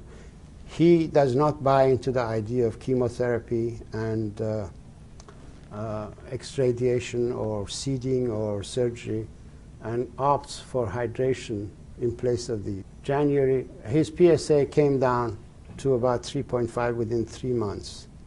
Then he went back onto his old lifestyle of drinking beer because he was in Germany, drinking a lot of coffee because he's got 3 coffee plantations, and PSA went up. I told him that he can't do that. He needs to make his body alkaline instead of acid. So he listened to me, fortunately, and within a month his PSA came down again to 3.5, and he's been 3.5 when he was again interviewed or tested at Walter Reed, and he was totally cancer-free. He was told to go home and come back in a year's time without anything. So water and salt are better medications for cancer treatment than anything you can imagine. Why do we develop cancer of prostate? Because prostate gland contains a lot of acid phosphatase, which is an enzyme system that becomes stimulated in an acidic environment and produces more protein. So the prostate enlarges in acidic environment and eventually produces cancer in acidic environment. If people have got cancer of prostate, they need to make their body alkaline. Any form of cancer, you need to make your body alkaline. I will explain how to do that. Water is the best mechanism of making your body alkaline. It washes the acid out of the body. You manufacture urine, and urine will take a lot of acid out of it. In order to bring the acid, extract the acid out of the cells, you need salt. I'm showing this salt shaker, but I don't really mean that you should take table salt. You need unrefined salt that contains all the other elements in it. There are 82 elements in sea salt. The manufacturing companies wash these elements and sell them separately at high prices and give you the sodium chloride, which doesn't serve the same capacity as all the other elements that should be in salt. But nonetheless, even in this capacity, this table salt should be taken unless you've got the other kind of salt. you need the other minerals, and you can get those other minerals from fruits and vegetables. We need half the body weight in ounces of water. In other words, a 100-pound person needs 50 ounces of water. And for every 10 glasses of water, we need at least half a teaspoon of salt. Half a teaspoon of salt is 3 grams of salt, 3 to 4 grams, depending on the size of teaspoon. And the better formula is a quarter teaspoon per quart of water in order to maintain the balance between the intracellular and extracellular fluid volume in the body. If we are active, we need more water, we need more salt, because we perspire and respire and we get rid of salt. In hot climates, we need more water and salt. If we eat heavy food, we need more water and less salt, because heavy food probably has, if you're eating meat and things like that, has a lot of salt in it. So please listen up. The best solution in life for maintenance of health is adjustment of water and salt intake to the optimum level that your body requires. Anytime you feel tired, drink a glass of water, not anything else, because water is a better pick-me-up than anything you can imagine. And water will open up your brain function. Your brain will function infinitely better under proper hydration than in dehydration. 3 elements will bring you health: adequate water intake and salt intake. You need daily exercise. Daily exercise is vital, because your muscle movement regulates the physiology of your brain function. Very simply put, when you move your muscles, not only you recirculate the blood from your lower extremities, because your legs, the muscles of your legs are your secondary hearts. Your heart pumps the blood in your arterial system. Your calf muscles will pump the blood in your venous system. So you need to walk in order to bring circulation back to the heart, and also let the lymph flow. That's how the whole mechanism takes place. And exercise has another function. When you use your muscles, you burn up nuisance amino acids, which are the branch-chain amino acids: valine, leucine, isoleucine. These are competitors to tryptophan and tyrosine for passage across the blood-brain barrier. When you take these branch-chain amino acids out of circulation by burning them in the muscle, you allow the tryptophan to go across the blood-brain barrier more readily and easily and manufacture serotonin, tryptamine, melatonin, and indolamine, which are the amino acids. And your tyrosine will go across the blood-brain barrier and manufacture your adrenaline, noradrenaline, and dopamine, which are vital elements against depression and so on. Water does another thing. Water by itself actually produces up to 90 minutes stimulation of the sympathetic nervous system, which stimulates adrenaline, noradrenaline activity. And fat-burning enzymes in the body are hormone sensitive. In other words, adrenaline, noradrenaline stimulate the fat-burning enzymes in the body, and you begin to metabolize fat as a source of energy. Exercise does that. After 1 hour of walking, your fat-burning enzymes become measurable. Hormone-sensitive lipase becomes measurable in your blood circulation up to 12 hours. So if you walk twice a day, you will have 24 hours activity of the hormone-sensitive lipase, which breaks down the fat in preference to anything else. So your muscle is conserved, your fat is burnt, and that's how the body begins to energize itself. But in dehydration, you willy-nilly use up both muscle tissue as fodder for energy, as well as the fat. So walking is a very important element. And also when you walk, you hydrate the spinal discs, and your back pain will disappear, your body becomes upright, and also breathing is essential part of walking, because in breathing you make your body alkaline. Every time you pass carbon dioxide out of your body, you make your body alkaline. You also need, in preference to anything else, you need a lot of vegetables, because vegetables contain a lot of magnesium. Vegetables make your body alkaline.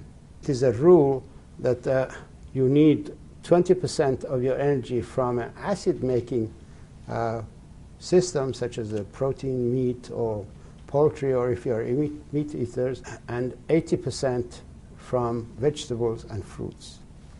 And these guys, sodas, alcohol, coffee, and tea, are no-nos for health.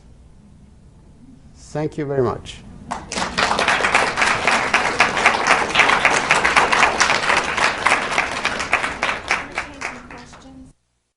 I've worked in numerous nursing homes over the years, and I've seen a lot of patients with stroke and high blood pressure and a lot of different ailments that I've heard the doctors would probably consider what you're saying kind of controversial. Heresy. They wouldn't call it a contradiction. They'll call it sacrilege. They'll say he's a heretic. He should be quartered. He should be shot. He's robbing us from our income. In addition to that, they've always said that high blood pressure is one of the silent killers of black people. And the idea of using salt, I'm one of those people who have a sort of a low salt diet, and I'm just curious, how much salt would be appropriate? Standard requirement of the body is at least 3 to 4 grams of salt a day as a minimum, because your body has a mechanism of retaining salt. But if you don't give it enough salt that it could retain, then your body can become salt deficient. Even cardiologists, standard understanding is that salt is a most important element. In fact, in the handout that I've given you, there is a recent report published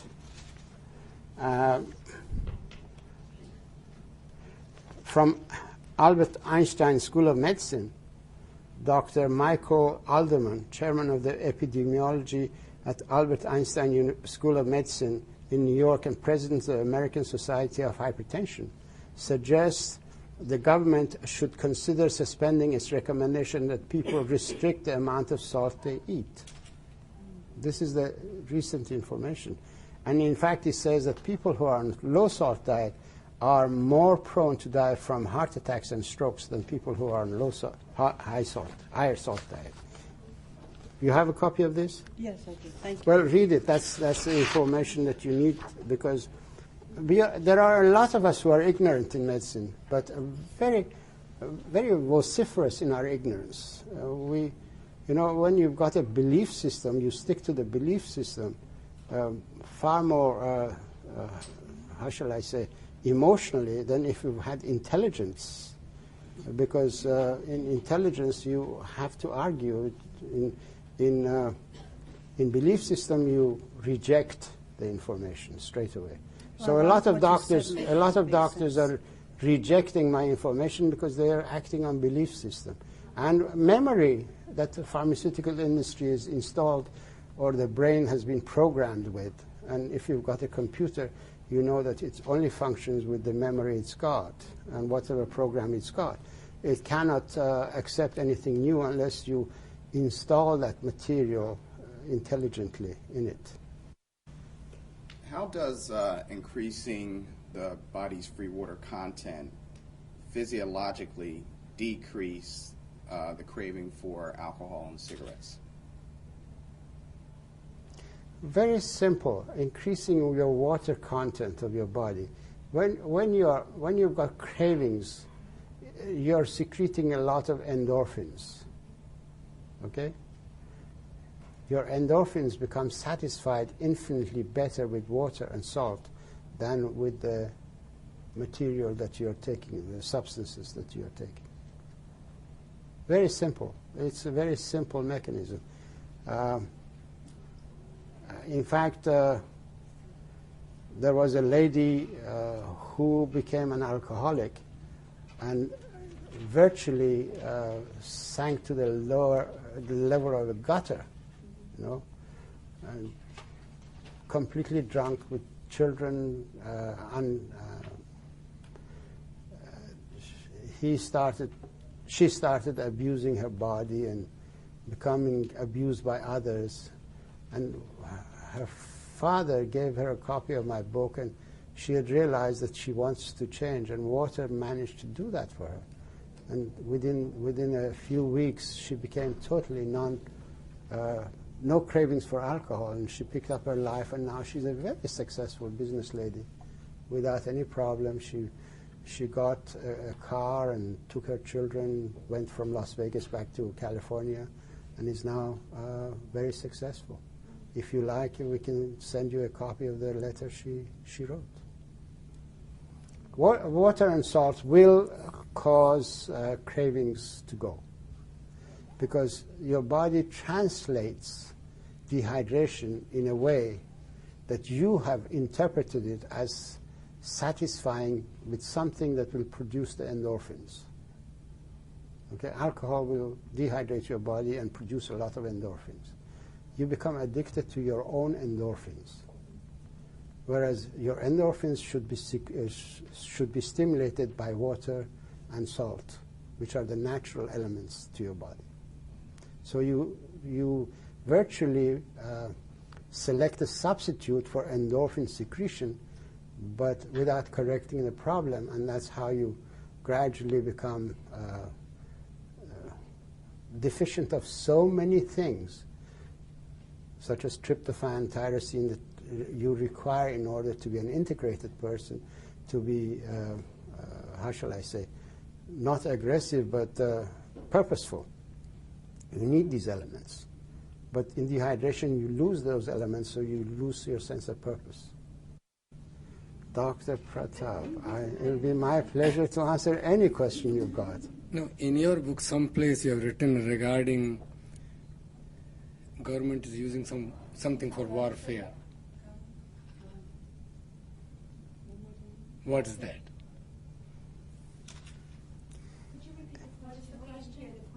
I'll repeat. He's referring to a research that has been done by a doctor, and he's come to the conclusion that electromagnetic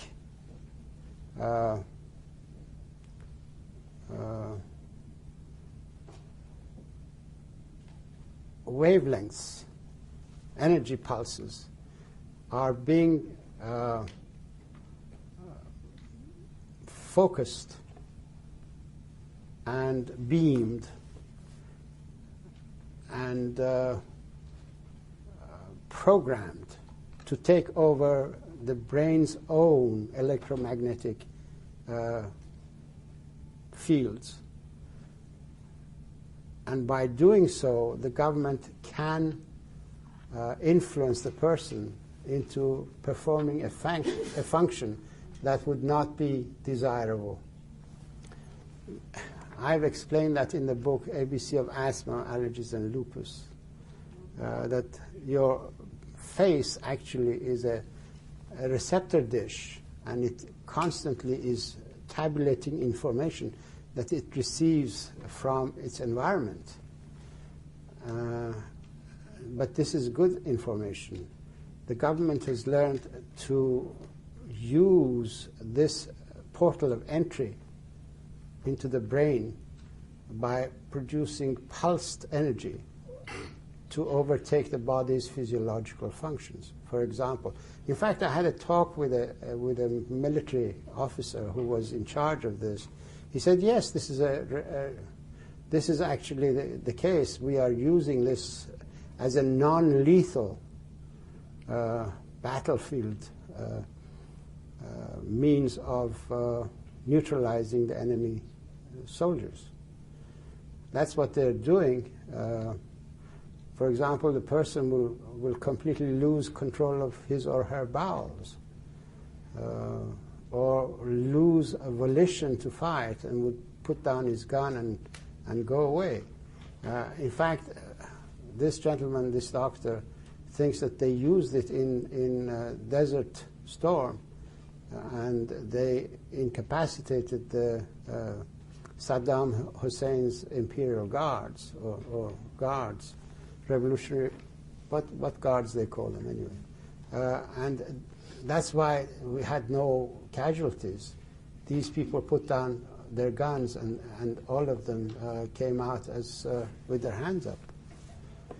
This is a way the body can be used, and its normal functions overtaken for an ulterior motive and a purpose. There's a doctor by the name of Julia Ross who wrote a book on the diet cure. She's out in California. She's been using amino acids to help Indians on reservations become less addicted to the substances that they're addicted to. So Yes. Is there a need to increase your intake of amino acids while you're trying to balance out your diet, or is water and salt enough? No. That's why I explained that you need to alter your metabolism. You need to take a lot of fruits and vegetables and proteins in order to correct the imbalance that occurred as a result of dehydration. Dehydration will first and foremost conserve the resources that you have in your body by the time that you have recognized dehydration. And then you need to supplement in order to fight the deficiency. You have to correct the deficiency. Initially, the mineral deficiency, magnesium deficiency, and zinc deficiency, and selenium deficiency, manganese deficiency, and all these other metals that go to manufacture the enzyme systems. And then you need the essential amino acids as the building blocks. And so it would be good to take those and water and salt, and then eventually move to the diet, get it from your food. I suggest that water and salt and food is a better order. Individual amino acids are useless, excuse my expression, because the body has a guillotine system. It cannot have one peak off. It cuts the head off. Everything has to enter the system in a balanced proportion. Okay. If you give the body a lot of tryptophan, it's not good for you. You produce a whole lot of problems. If you give the body a lot of tyrosine, you produce aggression, and so on. But a balanced mechanism. For example, a lot of people talk about juicing. Okay, it is better to take the whole fruit than to juice it, because it has all the other elements in it. So the best source of amino acids are? I have given a lot of explanation in this book on the amino acids. Eggs, the best source of amino acids. Don't be frightened of cholesterol. As I explained, cholesterol has absolutely nothing to do with what goes on in your blood vessels. Cholesterol is manufactured by the body. The cholesterol that you take doesn't add up to the cholesterol that you've got in your body. There are people who take 24 eggs a day and they don't have cholesterol. I eat a lot of eggs and I don't have cholesterol. Cholesterol is produced by dehydration in the body and low energy levels. So add up your energy level and you won't have any cholesterol problems. Learn more about restoring and maintaining your health with water by reading Dr. Batman Gelidge's books, Your Body's Many Cries for Water, ABC of Asthma, Allergies, and Lupus, and How to Deal with Back Pain and Rheumatoid Joint Pain. These books contain vital information about water, salt, diet, and exercise, ingredients to vibrant health and well-being. Order them today.